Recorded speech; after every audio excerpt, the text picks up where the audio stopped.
como construir um portfólio dentro da área de qualidade mesmo sem ter experiência. E o Matheus aí já veio falar, Manny, você tá prevendo o futuro, né? Mas foi basicamente isso, cara. Eu já marquei essa live já tem um tempo e é sobre isso que a gente vai falar. Claro, essa live não serve só para quem não tem experiência, mas para quem já tem experiência também, tá? Eu quero tentar trazer aqui algumas ideias sobre o que eu penso em relação a isso, como trazer um portfólio. Vamos falar sobre GitHub, né? Vamos falar sobre projetos não somente de teste automatizado, mas também de documentação, de plataforma, tudo isso justamente por causa que é assim que se monta um portfólio, né? E se você tá participando aí, não se esquece de se inscrever, não se esquece de deixar seu like, tá bom? Isso ajuda demais a gente e além disso, né, nós somos aqui um canal que traz todo dia conteúdo sobre a área de qualidade de software. Então se você tá interessado em aprender mais sobre a área de QA, é só seguir, galera.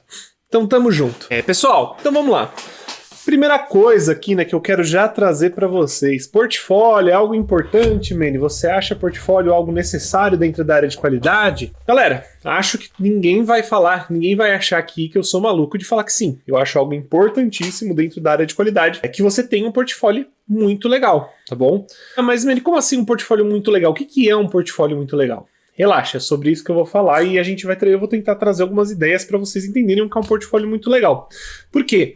Porque eu não só sou a pessoa que tive que criar meu próprio portfólio, né, indo atrás e criando projetos, né, que eu tive ideia que ficaram legais, mas também eu sou o cara que corrigiu muito portfólio, né? Então, quando não necessariamente corrigi portfólio, mas eu entrava em muito portfólio para tentar entender se aquela pessoa tinha o que eu queria, se aquele portfólio mostrava o que eu estava procurando, entendeu? Então, eu quero trazer essa perspectiva para vocês e eu espero ajudar. Você, quando você está trabalhando na área de qualidade ou quando você decide ir para a área de qualidade, você pensa assim, poxa, o que eu tenho que fazer para entrar na área?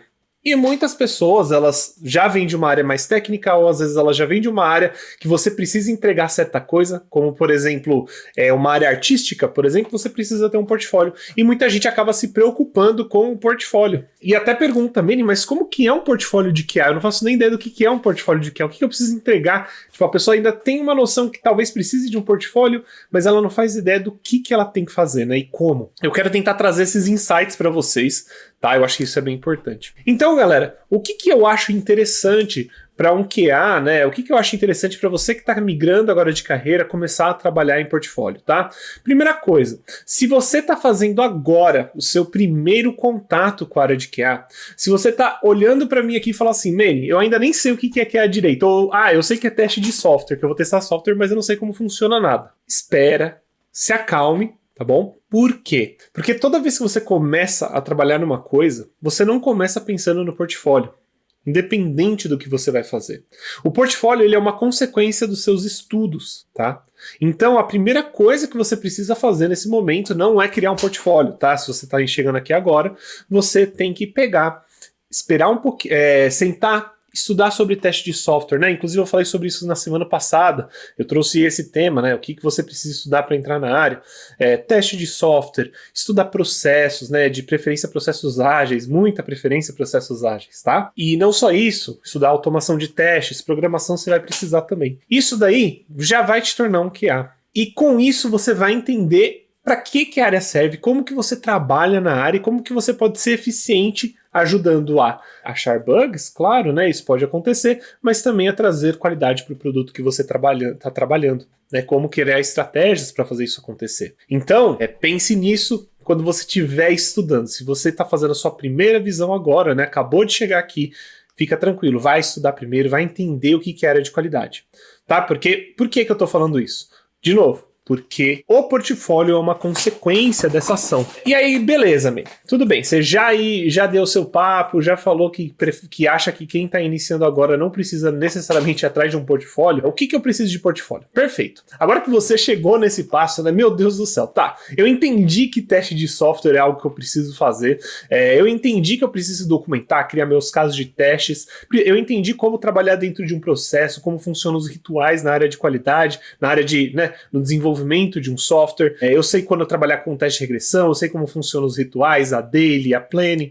Eu também agora já sei fazer automação, pelo menos com uma ferramenta de automação. Estou fazendo automação com Cypress. Ótimo. Agora sim a gente pode falar de portfólio. Galera, e olha o que eu vou trazer aqui para vocês, adivinha? Como funciona, por exemplo, o lado dos devs, né? Muita gente aqui que participa da área de tecnologia, né, sabe que tem muita gente que às vezes tentou virar dev e às vezes está tentando virar QA agora, né? Ou às vezes até é dev e quer virar QA. Os devs, como que eles fazem os portfólios deles, né? Eles vão lá, eles vão escolher a linguagem que eles querem trabalhar, seja front, seja back, né? Seja mobile, e ele vai criar vários projetos daquilo. Então ele vai criar, por exemplo, poxa, um desenvolvedor front-end vai publicar os trabalhos dele de HTML, CSS, JavaScript, vai escolher um framework, talvez trabalhar com React, ou Vue.js, ou Angular, ou Svelte, porque ele quer ser diferente, e ele vai criando isso, ele vai criando sistemas de front-end, às vezes ele até faz um back-end para aprender como funciona, e até mesmo para poder integrar ele mesmo, mexer com banco de dados, e aí tudo isso vai para o GitHub dele. Tá? Muitas vezes. E o meu fica no Bitbucket, mas o meu fica no GitLab, tudo bem. Eu sempre indico o GitHub é muito mais social, tá? Na minha opinião, esses outros, eles são muito bons também, funcionam muito bem para poder colocar os repositórios e os projetos, tá bom? Porém, GitHub, ele é um pouquinho mais social, é mais comum de você colocar portfólio no GitHub. Legal, isso é o que um dev faz. E agora, o que o QA vai fazer? Galera, nós QAs trabalhamos com muita coisa, tá bom? Os devs, em foco, eles vão trabalhar com desenvolvimento. Um dev ele vai começar a trabalhar sobre desenvolvimento, ele vai aprender um pouquinho de processos ali, né, para ele entender como trabalhar no projeto ágil, e é isso, né, ele vai entender um pouco de produto, tudo, mas isso vai vir com o tempo, não é a prioridade dele, a prioridade do dev é literalmente desenvolver. Pro QA não é bem a mesma coisa, apesar de sim, nós QA sim, nós desenvolvemos, nós sim trabalhamos com programação, só que eu sempre gosto de dizer que é uma programação muito menos profunda do que um dev tem que aprender, né? Porém, temos que trabalhar com programação, só que isso não é 100% do nosso trabalho, ou não é a maior parte do nosso trabalho, pelo menos não 100% das vezes, ok? E por que eu tô trazendo isso? Vagas como QA Engineer, QA Analyst, né? Pessoas que vão trabalhar focados muitas vezes dentro de um time, ou às vezes sendo de um time separado, porém, tomando conta de teste manual, processos e também tomando conta de testes automatizados. Eu estou considerando um cara que ele meio que é vamos dizer, entre aspas, ele é um QA que é coringa, ele entende de testes manuais, ele sabe trazer cultura de qualidade para um time e ele também sabe fazer testes automatizados, trabalhar com pipeline e tudo isso, ok? Esse é um QA que tem alguns júniors, né? Alguns júniors que chegam nesse nível e tem pessoas plenas que já estão nesse nível, muitas vezes. Só que olha o que eu tô trazendo. Você está trabalhando aí pelo menos com 3 tipos de coisas completamente diferentes. São coisas que, no final das contas, você não está trabalhando com desenvolvimento a maior parte do seu tempo, muitas vezes. E eu falo isso por experiência própria. Eu sou um cara que tem 10 anos de experiência e eu trabalho com um time que tem... Aliás, eu trabalho com um time, não, eu trabalho com 3 times dentro da minha empresa, né? Ele é um conglomerado, ele é um cluster, né? São vários times. E eu trabalho com 3 times na minha empresa. E eu lidero eles na parte de qualidade, ok? E o que eu menos faço é codar por causa disso. Por quê? Eu tô codando sempre por causa da Lume, porém, codar pro trabalho, nesse último emprego, tem sido a coisa que eu menos fiz. Por quê? Porque eu tenho pessoas para resolver isso para mim, dentro daqueles times, e eu tô ali para ver processos, como melhorar métricas, como melhorar a qualidade do produto e até mesmo como melhorar a dinâmica dentro do time. Então, no final das contas, eu acabo nem codando, né? Para você ver, automação, programação é algo muito importante para um QA, só que não é tudo que nem para um desenvolvedor. Um desenvolvedor, quando chega nesse patamar, tudo bem, ele pode até chegar no patamar que ele às vezes não code mais, como líder, gerente, só que ele já está como gerente, né? Eu, por exemplo, só tô como um cara ali que lidera os times na parte de qualidade. Entende? Então, saiba que um QA ele pode fazer portfólios tanto de programação, né, tanto de desenvolvimento, que costuma até ser mais comum, e também portfólios de documentação, que eu acho que esses daí são muito legais de ter e acabam te destacando no mercado, viu? Porque poucas pessoas acabam criando esses tipos de documentos. Aliás, poucas não, mas quase nem todo mundo cria, tá bom?